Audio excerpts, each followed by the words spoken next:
This is the Loan Creator YouTube. We hope this video helps.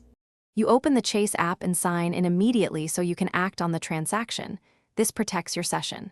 Once done, go to Accounts, pick the exact account with the charge, and tap Activity or Transactions. You do this because only recent or pending items can often be canceled in-app. Make sure to look for the transaction date and status. Pending transactions commonly show a cancel or stop option, which is the next thing you'll try.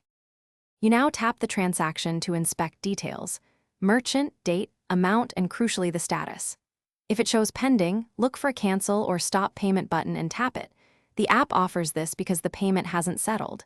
If you see Dispute instead, it means the charge is posted and will need a different flow. Once you understand the state, choose the in-app option shown and follow prompts. This ensures Chase routes the cancellation correctly and timestamps your request. You confirm the cancellation and keep the confirmation number or screenshot as proof. This is why you act now, to document the request. Once confirmed, monitor activity and secure an alert or message from Chase. Changes usually appear within 24 to 72 hours. If the app shows the charge as posted or the cancel option isn't available, call Chase support or use the dispute flow. This step is necessary because posted transactions often